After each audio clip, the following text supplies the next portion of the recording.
Baik, Assalamualaikum warahmatullahi wabarakatuh. Selamat malam. Kembali lagi bersama saya di pertemuan kita yang ke-9 ya, mata kuliah studi kelayakan bisnis. Ya, kali ini saya akan menyampaikan materi dengan judul aspek lingkungan dan AMDAL ya. Jadi kemarin sudah sempat saya singgung masalah pencemaran yang harus ada AMDAL-nya gitu ya di pertemuan kita sebelumnya, yaitu tentang aspek ekonomi dan sosial ya, di mana ada dampak dari lingkungan ya yang sudah saya singgung di pertemuan sebelumnya gitu ya. Nah, kali ini kita akan membahas tentang aspek lingkungan dan AMDAL itu sendiri. Nah, menurut pengertiannya ya, analisa yang membahas tentang kesesuaian lingkungan dengan bisnis yang akan dijalankan. Jadi dampak bisnis terhadap lingkungan tersebut bagaimana dan pengaruh lingkungan terhadap kegiatan bisnis itu bagaimana. Gitu ya. Nah, tujuannya yang pertama yaitu menganalisa kondisi lingkungan operasional, lingkungan industri, dan lingkungan jauh agar memperoleh jawaban apakah kondisi memungkinkan untuk menjalankan ide bisnis tersebut. Kemudian menganalisa dampak positif dan negatif yang mungkin akan terjadi kepada organisasi atau usaha tersebut ya.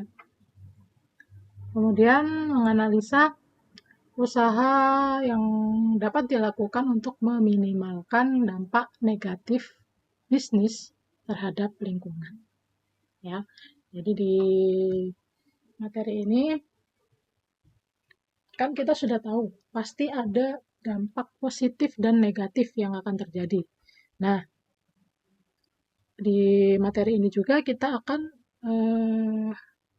menganalisa usaha apa yang bisa dilakukan perusahaan ya untuk meminimalisir dampak negatif terhadap lingkungan tersebut gitu ya. Oke, kita lanjut. Nah, ini adalah beberapa kategori lingkungan bisnis ya, yaitu ada lingkungan operasional, ada lingkungan industri, ada lingkungan jauh. Oke, kalau lingkungan operasional ya, lingkungan ini berkaitan langsung dengan aktivitas operasional perusahaannya ya. Jadi di mana ada lingkungan pesaing, jadi pesaing ini yang dimaksud adalah perusahaan yang menjual produk sejenis gitu ya. Misalkan kalau kalian bergerak di bidang F&B, jadi pesaingnya juga ya di F&B juga gitu ya. Kemudian yang kedua adalah lingkungan pelanggan, jadi para pembeli produk ya, yang kita sebut sebagai pelanggan tersebut gitu ya. Kemudian ada juga lingkungan pemasok ya, di mana pihak yang menyediakan bahan baku, tenaga kerja, dan sumber-sumber informasi lainnya. Kemudian ada lingkungan kreditor atau pihak yang mendanai atau membantu pembiayaan proyek tersebut. Kemudian ada juga lingkungan pegawai ya, para pekerja di perusahaan ya. Nah, ini adalah termasuk ke dalam lingkungan operasional ya, karena dia berkaitan langsung dengan aktivitas operasional perusahaan. Nah, kemudian yang kedua ya, kategori yang kedua ada yang namanya lingkungan industri ya, di mana lingkungan industri ini lebih mengarah kepada aspek persaingan di mana bisnis tersebut berada gitu ya. Nah, menurut Porter ya, terdapat 5 kekuatan dalam persaingan, yaitu yang pertama intensitas persaingan dalam industri, kemudian kekuatan pemasok, kemudian kekuatan pembeli, ancaman produk pengganti, ancaman pendatang baru. Ya, jadi kalau sudah memasuki industri atau persaingan industri gitu ya dalam bisnis tersebut, yaitu ada 5 tadi ya, 5 kekuatan dalam persaingan gitu ya, dan beberapa ancamannya. Selanjutnya yang ketiga yaitu lingkungan jauh, di mana ada lingkungan ekonomi, lingkungan sosial budaya, politik, teknologi, dan ekologi, dan lingkungan global. Nah, analisa aspek AMDAL itu sendiri ada 3, ya. Yang pertama itu untuk mengetahui dampak yang ditimbulkan jika suatu investasi dapat dilakukan, baik itu dampak positif ataupun dampak negatif, gitu ya. Kemudian dampak yang timbul ada yang langsung mempengaruhi kegiatan usaha yang dilakukan atau akan baru terlihat saat di masa yang akan datang, gitu ya. Jadi dampaknya itu sudah langsung terasa, ya, sudah langsung terasa, atau baru terlihat itu yang di masa yang akan datang, gitu ya. Kemudian studi yang dilakukan itu untuk mengetahui dampak yang akan timbul dan dicari jalan keluarnya untuk mengatasinya. Jadi setelah kita analisa, ya, dampak-dampaknya, nah kita juga harus mencari jalan keluarnya untuk mengatasinya, ya. Itu kalau dari aspek AMDAL. Oke. Nah, definisi AMDAL itu apa sih?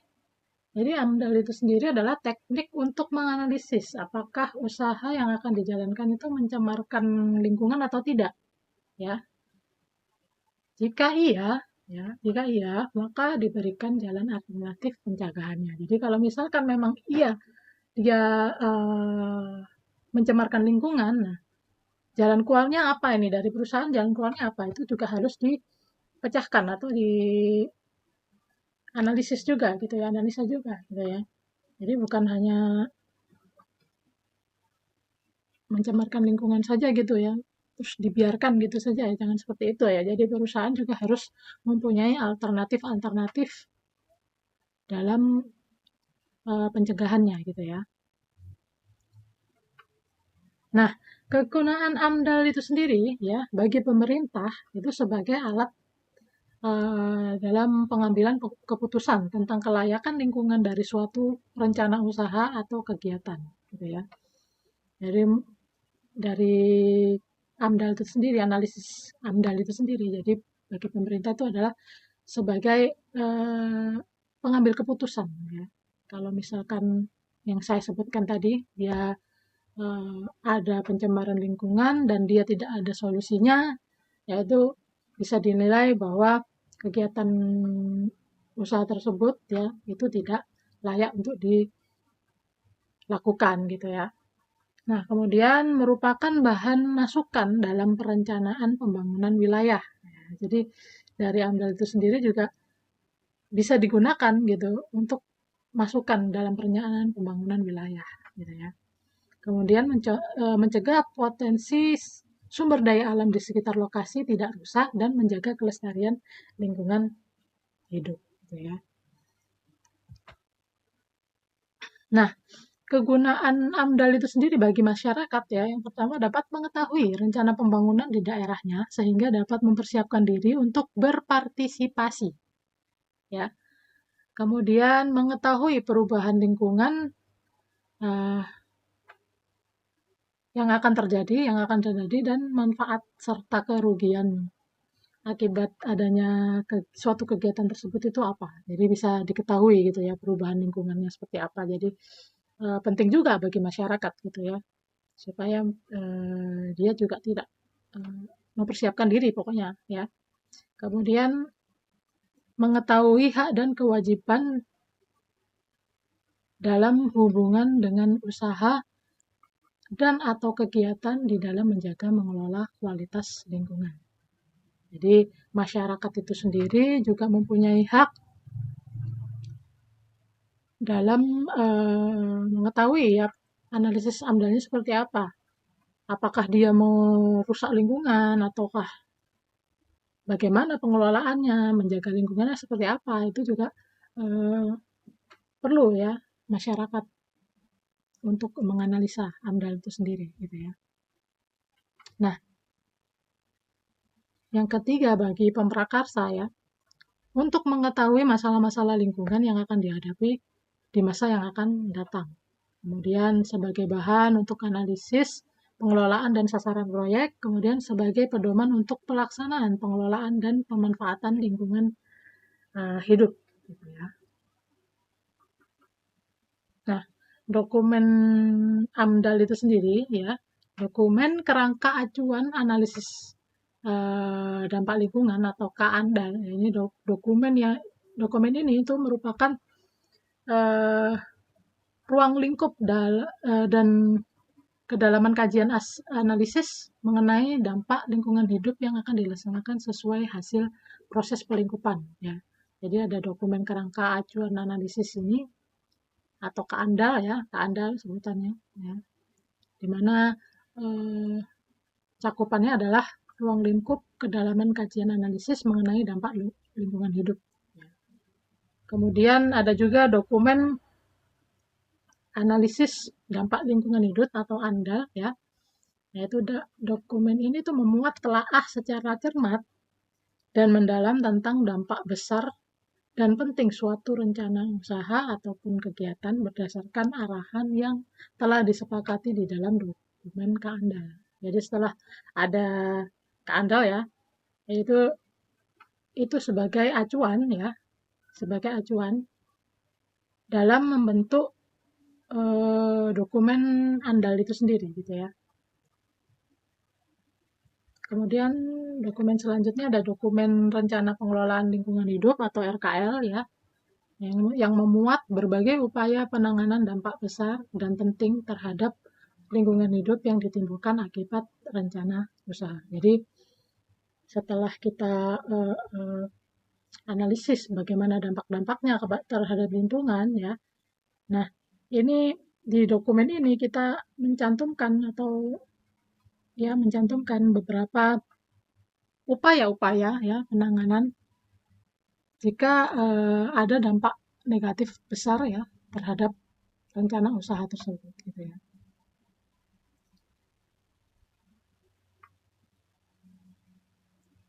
Kemudian yang keempat, yang ketiga ya ada dokumen rencana pengelolaan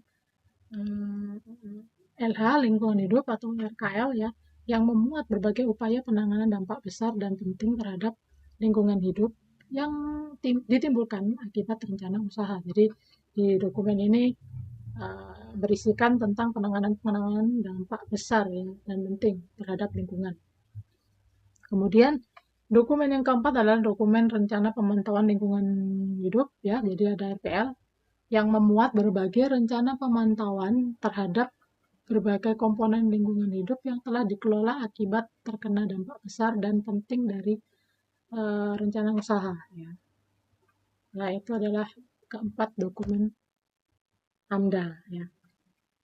Nah, untuk pendekatan studi AMDAL itu sendiri ya, ada yang pertama kegiatan tunggal ya, ini penyusunan dan pembuatan studi AMDAL yang diperuntukkan bagi satu jenis usaha ya, yang perlu digarisbawahi ini hanya satu jenis usaha. Makanya itu disebut pendekatannya pendekatan tunggal ya, di mana kewenangan dan pembinaannya di bawah satu instansi yang membidangi jenis usaha atau kegiatan tersebut gitu ya.